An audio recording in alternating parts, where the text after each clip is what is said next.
Hi guys! Welcome back again to my YouTube channel. By the way guys, kumusta po kayo? Kumusta ang lahat? Okay, so hayan guys, maraming salamat po pala sa walang sawang pagsubaybay sa atin pong daily love reading, and kung ikaw ay bago pa lang sa ating channel, mag-subscribe na po kayo, then i-click mo na rin yung ating notification bell para lagi kang updated sa ating mga bagong upload. Okay, so guys, sa mga interested naman sa ating private reading, nasa description box below lang po yung link. Message lang po kayo. So, tignan natin. Kanina ba tong love reading na masasagap natin ngayong araw?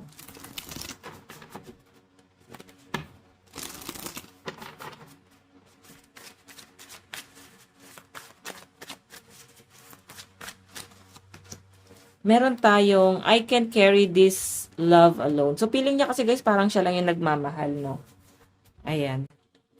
Okay, so nakikita ko kasi dito guys sa person na to. Parang feeling niya, siya lang yung nagmamahal. Nahihirapan siya, no? Gustong-gusto na niyang umamin sa inyo or gusto niyang sabihin sa inyo kung gaano kanya kamahal. Parang ang bigat-bigat na sa kalooban niya ngayon, sa pakiramdam niya. Pero, naniniwala ba kayo na pagka ang isang taong totoong nagmamahal, tapos pag hindi niya kayang ipaglaban yun yung, or hindi niya kayang ipaglaban or piliin, greatest love yun. So, possible kasi guys na mas pinipili nitong taong to yung peace of mind mo. Or hindi siya ganun guys ka-selfish, no? Na, parang pinipili niya rito na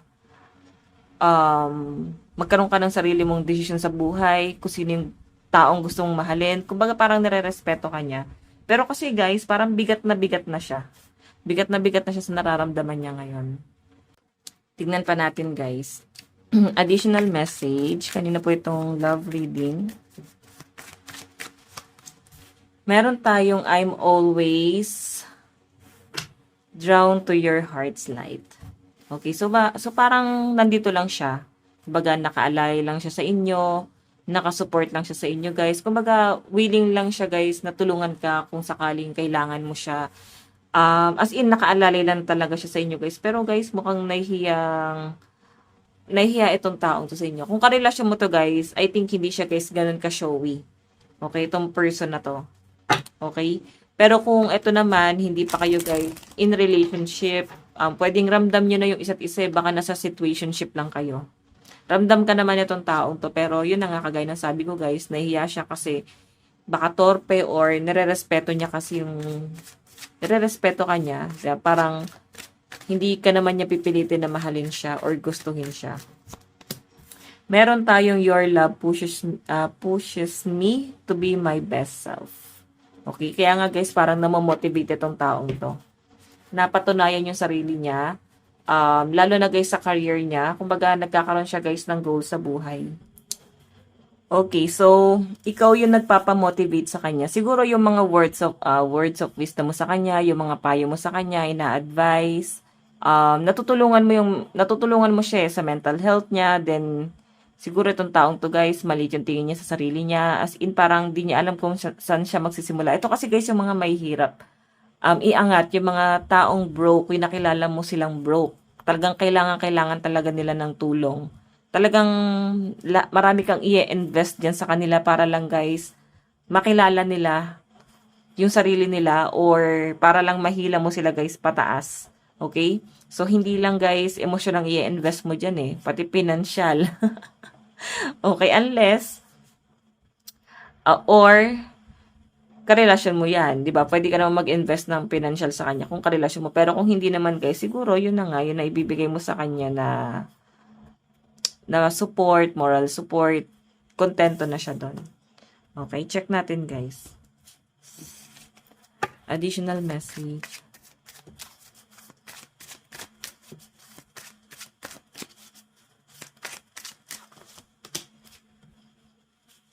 Meron tayong our bond feels like it's on the edge of breaking.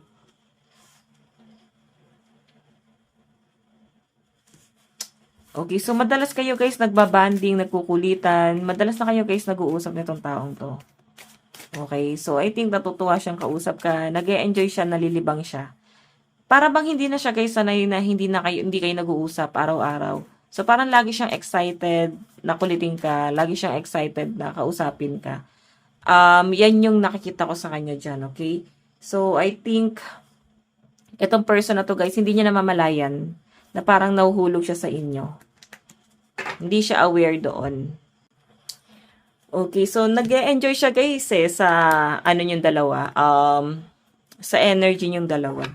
Okay, feeling niya talagang nagbe-blend kayong dalawa, feeling niya parang nagma-match kayong dalawa. So, kalaunan guys, kung sakaling kung hindi niyo makokontrol to, feeling ko isa sa inyo mahuhulog talaga eh. Okay? So, feeling ko, itong person mo yung pwedeng unang ma-fall. Yung tipong ka-talking stage lang sana, kaibigan lang sana, friends lang sana, tropa-tropa, pero parang mahuhulog yung love niya sa inyo. O iba sa inyo guys, pwedeng karelasyon mo na to. Okay, karelasyon mo na to at parang mahal na mahal ka pa rin itong taong to. Okay, yun nga lang, parang nafe-feel niya na parang siya lang yung nagmamahal dito. Parang siya yung lagi nag-i-insist ng communication, siya yung parang laging excited. So, dapat sabayan mo lang yung partner mo, no? Huwag niyo nang awayin. Okay? Hindi kasi guys, laging balance ang energy ng babae at lalaki. Usually, kalimitan kasi laging lalaki yung laging unang nagiging excited sa relasyon. Yung babae yung parang unti-unti pa nilang hinuhulog yung loob nila. 'Di ba? Hanggang sa para bang bumabaligtad na. Madalas kasi ganun yung nangyayari. Meron tayong, ayan, wait lang po. Meron tayong even apart, my love for you stay strong. So, feeling ko medyo magkalayo kayo. May distansya sa inyong dalawa. Ayan. Okay. So, alam nyo guys, kahit LDR kayo, kung LDR kayo, no? Para kasing hindi kayo magkasama. Ang nakikita ko dito guys, mas namomotivate siya. Okay? Na patunayan yung sarili niya or mas gusto niyang makuha yung stability para lang parang magsama kayo. Okay? Kumbaga talagang sinesettle nyo na to. Okay? Sa mga in relationship dito. Totally parang sinesettle nyo na yung sa future yung dalawa. Talagang may mga nilolook forward na kayo sa future. Tignan natin. Additional message.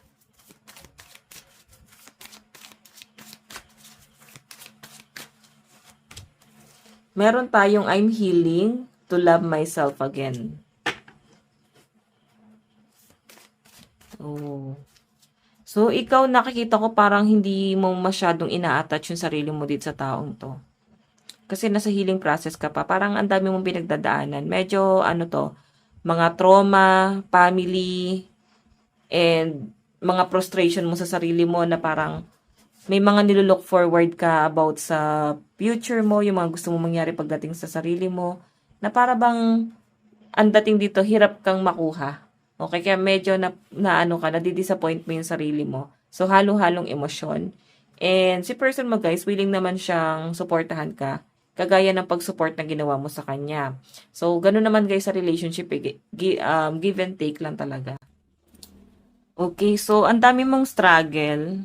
Pero alam nyo guys, parang, ayun nga, yung person mo din yung nagiging sandalan mo dito na parang, siguro siya yung parang nagiging support mo dito na sinasabi niya na okay lang yan, nandito ako, willing kitang tulungan, magtulungan tayo. So, alam nyo guys, maganda yung bonding yung dalawa. Okay? Lalo na sa mga relationship dito guys na talagang wino-workout nila, mas pinipili nilang i-workout kesa maghiwalay. Okay? So, kasi guys, ang partner naman natin, guys, hindi lang yan basta sa love life lang, di ba? Partner in crime mo yan eh. Kumaga talagang yan yung magiging katandem mo sa buhay. Okay. So, again, meron tayong I feel alone even when we're together. So, yun nga. Minsan kasi guys, hindi kayo guys, parang yin-yang kayong dalawa, no? Opposite sign mo tong taong to. Kaya minsan, pag kasama mo siya, parang feeling mo, hindi kanya nafe-feel. Iba yung trip niya sa trip mo. Parang ganon, kaya parang hindi kayo guys nagtatagpo. Hindi nagtatagpo yung energy niyong dalawa. Okay. So again, tignan natin. Kaya medyo, ano ka, parang naiintriga ka rito sa taong to. Kumbaga parang na-stress ka kasi okay naman sana siya eh. Pero may mga something sa kanya na parang ayaw mo or ginagawa niya pa rin. Meron tayong time turns hurt into grace. Okay, so I think kailangan nyo ng time para makapag-heal talaga totally. And, ayun no, let's reveal what we lost. So, feeling ko dito guys, itong relationship na to, nag-end na to, nag-iwalay na kayo, then parang nagkakaroon lang ulit siya guys ng new beginning. Okay? Parang nagkakaroon lang ulit kayo ng, parang gusto niya lang siya guys talagang i-workout ulit.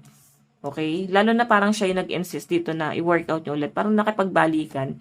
Naghiwalay tapos nagbalikan to. Pwedeng matagal-tagal kayo naghiwalay. Yung iba sa inyo guys pwedeng hiwalay pa rin until now. Then I think nakikita ko rito, no? Babalik pa to kasi to mismo yung sinasabi niya. Gusto, parang ini-insist niya rito na gusto niya pa rin guys buuin yung relasyon yung dalawa.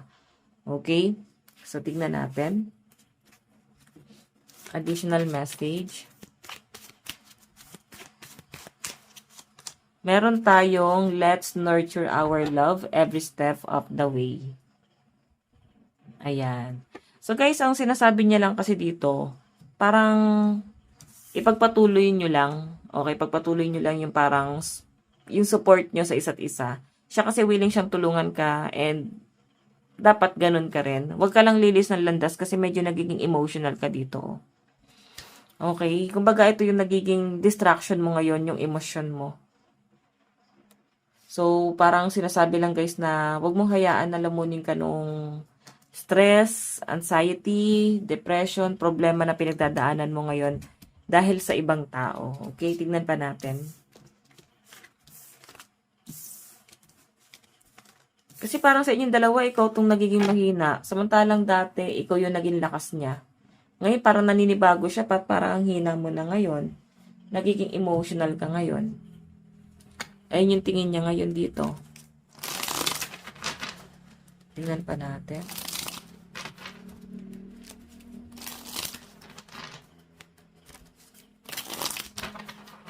Additional message.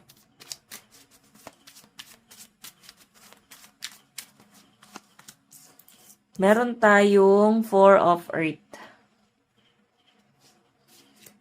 Oh, wedding to guys. Ikaw pa rin yung nakikita niya na someone na gusto niyang pakasalan. Okay? Parang gusto niya pa rin talaga na magsama kayo. Talagang nakapokus siya doon sa mga pangarap niyong dalawa na binuo niyo. And sobrang consistent yung energy ng person mo na yun pa rin talaga yung nilulook forward niya dito. Okay? Kahit minsan parang nafe-feel mo ba't parang ang cold niya. So, balansihin mo. Baka naman busy lang tong taong to. Tignan natin. Additional message. Meron tayong, Two of Air. Diba? Ikaw yung distracted eh. Okay. Malakas ang energy ng Libra dito. So, didistract ka dito dahil sa iba mong problema. Ayan o. Siya kasi guys, masaya siya. Binubuo yung pangarap niyong dalawa. Pero ikaw yung nagiging emotional dito. Okay, kailangan mo nang itapon lahat ng mga bagahe na yan. Yung mga mabibigat or nagpapabigat sa kalooban mo. Kailangan mo nang itapon yan. Baka hindi na kasi talaga yan guys makakabuti para sa inyo. Diba? Tignan natin. Additional message. So, meron tayong Queen of Air. Okay, Queen of Air. Tignan mo, ito yung energy mo dati. Ito yung ini-imagine niya sa inyo dito. Parang naninibago siya, nagiging emotional ka. Baka naman ikaw ay may dinadala. Okay, pwedeng buntis. Baka buntis ka or natitrigger yung depression mo dito. Okay, so since Queen of Air ka, ganito kataas yung confident mo dati. So, alam mo, baka napapalibutan ka ng mga low frequency energy. Okay, lalo na kung empath ka, 'di ba? Ma-absorb at ma-absorb mo 'yan. So, mangyayari guys, pag na-absorb mo yung mga negative energy na 'yan, Parang puro negative na yung possible na darating sa buhay mo. Tignan mo, naapektuhan pati mental health mo dyan. Nagiging malungkutin ka. Okay, so tingnan pa natin.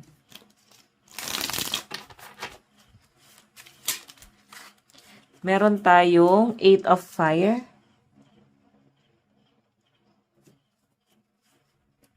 8 of Fire. So guys, ito ha. Kailangan mong lumabas doon sa comfort zone mo. Mag-unwind ka kasama yung mga friends mo or at least magkaroon ka guys ng kausap. Kasi may something dito na natitrigger talaga, negative sa'yo. So sinasabi lang dito guys na mag-unwind ka. Mag-explore ka. Okay. So, may nakikita rin ako guys, parang travel na paparating sa inyo ng person mo. Magbiyahe ba kayo?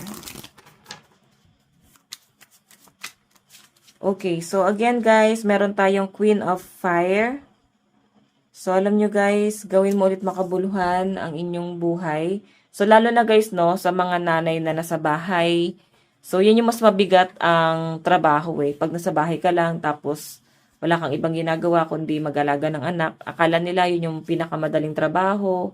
Pag nasa bahay, sa totoo lang guys, yun yung pinaka nakaka-depress. Okay? So, kung gusto nyo guys ma-heal yung mental health ng inyong mga partner, lalo na kung ikaw ay lalaki, bigyan nyo sila ng internet or something, libangan man lang sana sa bahay, pambili ng mga pang makeup. Ito paano guys, diba? Nalilibang sila. Siguro bilang kapalit na lang din guys ng pag-aalaga sa mga anak nila or anak ninyo. Okay? Sa mga lalaki dito, lalo na kung sino man yung nagbabantay sa inyo sa mga anak nyo, no? Kasi guys, medyo alarming yung nakikita ko dito.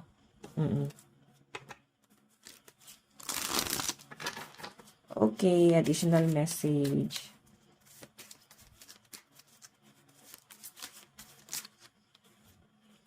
Meron tayong the Fool. Mukhang iso-surprise ka na itong person mo. May pa-surprise siya, oh.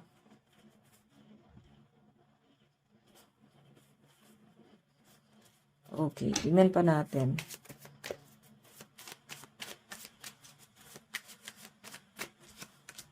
Meron tayong the Tower. Okay, so again guys, ito, the Fool and the Tower. So, hinihinay ka sa mga desisyon na gagawin mo ha, kung medyo nadadala ka ng emosyon mo. Okay, kasi parang naapektuhan talaga yung love life mo, lalo na iba sa inyo na may pinagdadaanan sa pamilya. So, sabi ko nga guys, medyo alarming kasi parang etong relasyon nyo ng person nyo guys, pa-end siya oh. Pwedeng maghiwalay kayo na to. Okay? And kasi hanggat maaari kasi guys, ginagawa ng paraan ng partner mo na mag-workout kayo. Siguro pwedeng ibang tao yung nagiging dahilan kung bakit parang gusto nilang mag-end kayo. Baka hindi sila boto. Nakikialam dito sa relasyon nyo. Tignan pa natin. So, baka guys, maghiwalay kayo ng partner mo. Nakikita ko pa naman dito na parang nag-e-effort naman siya kahit papano may ginagawa siya. Pero siguro kasi talagang kulang. Okay. Ayan o, 9 of Fire. Diba sabi ko sa inyo nade-depress yung iba sa inyo. Kasi pwedeng walang trabaho, nasa bahay. Okay, gustong lumabas. Wala man lang masyado nakakausap. Hindi na kinakaya tong kahirapan na to. Tapos yung person mo natatrabaho sa malayo, pwedeng kinakapos kayo sa pinansyal. Parang hindi ito yung pinangarap mong buhay, pero ito yung binibigay niya sa inyo. Pwedeng ayun nga, isa sa mga nagiging struggle nyo is yung pera. Support. So, may mali eh. Okay? Death. Ending and new beginning, parang gusto mo ng something new sa buhay mo. Gusto mo makalabas dito, gusto mo makalis dito sa ganitong klaseng conflict na pamumuhay. Hindi mo rin siguro guys totally biniblame yung person mo, pero siya yung napagbubuntunan mo kasi parang siya yung nagiging main character ngayon. Kumbaga, sa kanya mo nabubunton kung bakit mo pinagdadaanan to. Okay? Parang kasalanan niya kasi bakit hindi niya ginawa ng paraan. Though meron naman siyang kayang gawin, sana. Okay, meron tayo guys, Ace of Air. Ayan, ito guys, Ace of Air naman na to. Parang magta-travel siya papunta sa inyo eh. Hindi ito guys masyadong mag-iisip kasi parang biglaan yung pagbiyahe niya. So, pwede mabibigla ka din bakit bigla siyang umuwi. Okay, kung abroad tong person mo or nasa malayo, parang di mo pa ina-expect sana yung pag-uwi niya. Pero, ang weird nung pag-uwi niya. So, doon parang may pagdududa ka. Okay? May pagdududahan ka sa partner mo. Tignan natin guys ano yung energy niya.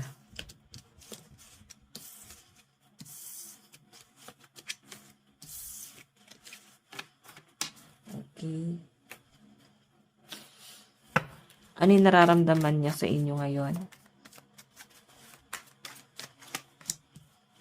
The Sun. Okay, so alam nyo guys yung The Sun, ito yung pinakamaganda sa lahat ng tarot deck. Ngayon ko rin nararamdaman niya sa inyo guys, wala siya nakikitang mali sa'yo. Ang ganda ng mga nakikita niya sa inyo. And sabi ko nga guys, yung mga nilulook forward niya about sa future niyong dalawa guys, consistent yun. Hindi nagbabago yun. Pwedeng ikaw, nababalot ka lang talaga ng sobrang emosyon. Ngayon, meron tayong King of Earth. Okay, so si person mo kasi guys, medyo mabagal kasi siya eh. Aware siya na parang may mga demand ka na hindi niya ma-provide sa inyo agad-agad kasi siya mismo, hindi niya alam kung saan siya magsisimula, no? Mabagal mag-isip, mabagal magplano.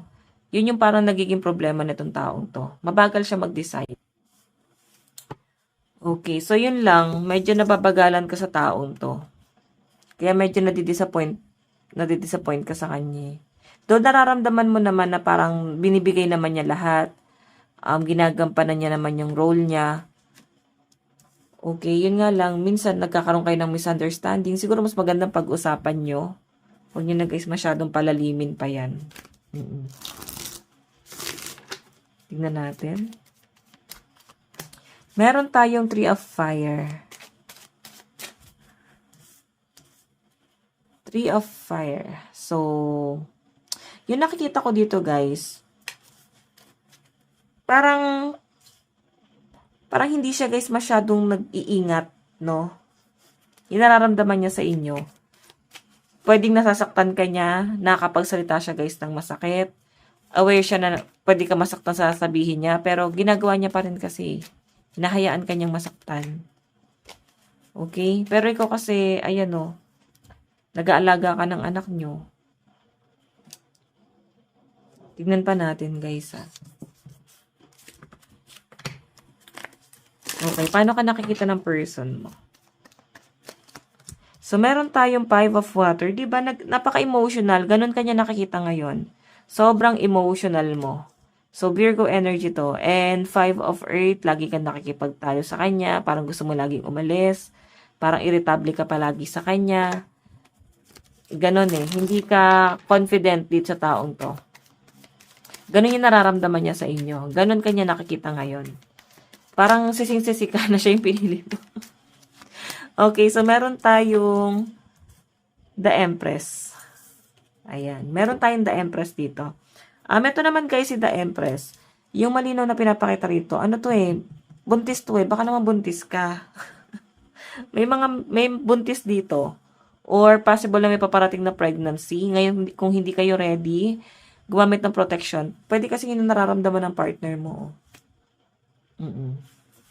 Tignan natin ano yung effort na gagawin niya sa inyo.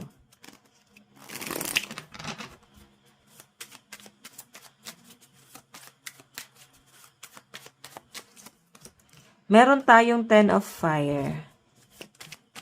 Okay, ano yung effort na gagawin niya guys? 10 of fire. Diba? Bubuhatin niya pa rin talaga to guys. Kumbaga parang isi-shoulder niya pa rin lahat ng mga responsibilities. Hindi naman niya guys tatalikuran yung mga responsibilidad niya. So, pwede kasi guys talaga na ikaw, sobra ka mag-overthink sa relasyon na to. Ngayon, kung may pagkakamali at may mga nagawa siya, kung may mga past issue na kayo, kung willing naman kayong i-workout to, kalimutan nyo na yung mga past issue na yun at gumawa na kayo ng bagong memories. Ngayon, kung hindi nyo guys kayang kalimutan, wala na tayong magagawa dyan. Kasi talagang pag hindi nyo tinanggap, hindi kayo nagpatawad, talagang mag-e-end at mag-e-end lang talaga tong relasyon nyo na to. Doon talaga papunta yung pagsasama yung dalawa. Sa ending. Meron tayong, Four of Water. Okay, Four of Water. So, yung pinapakita rito, guys, parang hindi niya na alam kung paano kanya, aamuin.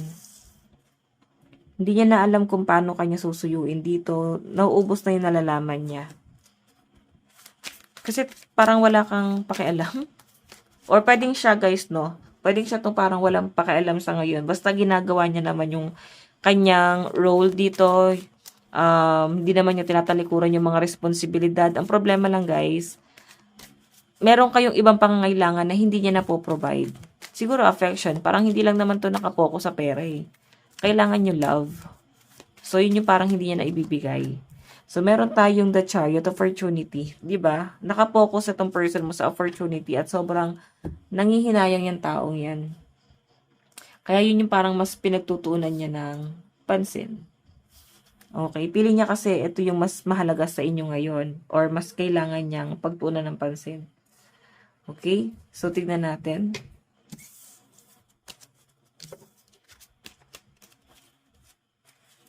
Ano yung dapat niyang sabihin? Gawin. Okay, ito pa. Additional message.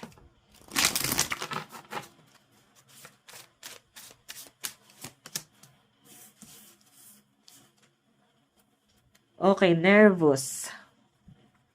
You make me nervous even just thinking about you. I get nervous. I'm not sure what to say or how to act around you. Diba? So, yung pinapakita sa akin dyan, guys, kinakabahan pa rin siya sa inyo, guys. Siguro, takot siyang magalit ka. Takot siyang magalit ka. Iba ka siguro magalit eh. Kaya kinakabahan tong taong to.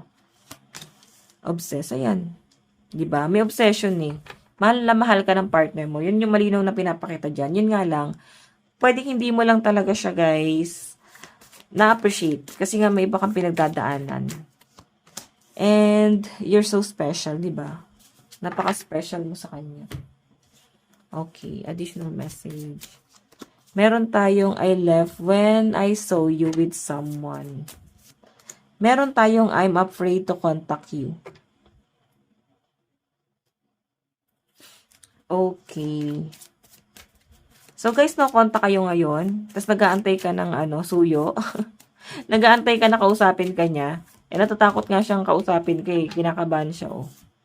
Meron tayong I left you before you could leave me. So, siguro ikaw yung lagi nakikipaghiwalay. Then, siya parang pinanindigan niya ngayon. Sige, kung yan talaga yung gusto mo, maghiwalay tayo. Parang binibigyan ka lang niya naman ng leksyon. Pero, piling ko naman babalik pa to. Oo. Parang sinasabi niya lang talaga or pinapakita niya lang talaga sa inyo na kaya niya. Okay? Tingnan pa natin. Meron tayong Virgo, Libra, Sagittarius, Aquarius, Pisces, Capricorn, Aries, Virgo, Cancer, Scorpio, Aquarius, and Gemini energy. Okay? So, tingnan pa natin guys sa side mo. Ano yung nararamdaman mo sa person mo? Nararamdaman mo. Diba? Emotional intimacy. I'm afraid to truly open up to you. Being raw and authentic with my emotion is something I'm still working on. Diba sinasarili mo kasi yung problema eh. Hindi mo sinasabi sa kanya. Siguro ang dating sa'yo, baka hindi kanya maintindihan. Meron tayong no one compares. No matter how many people I've met and experienced I have, there's no one who compares to you. Playing game. So, parang piling mo pinaglalaroan ka niya. Ano ba talaga intention niya? Parang piling mo sinira ka lang niya. So, ganun eh. Kung ano na yung parang kinakalkula mo sa isip mo. Okay? Parang kung ano na yung pumapasok sa isip mo. Okay. Pero itong person mo guys, mukhang positive lang to. Ano yung mga dapat mong gawin? Meron tayong the star. So, kailangan magkaroon ka ng bago mong libangan. Para wag mo masyadong gawing mundo tong person mo. Kailangan mo ng expansion, huwag ka masyadong dumepende dito kasi mababaliw ka talaga niyan. Pag siya lang yung parang pinagtuunan mo ng pansin, siya lang yung ginawa mong libangan. So, by the way, zodiac sign mo. Okay, meron tayong Pisces, Taurus, Gemini, Aries, Leo, and Capricorn. Last one. Sagittarius, Libra, Scorpio, Aquarius, Virgo, and Cancer energy. So, by the way guys, ito lang po ang inyong reading. Maraming salamat po. God bless and love you. Bye-bye.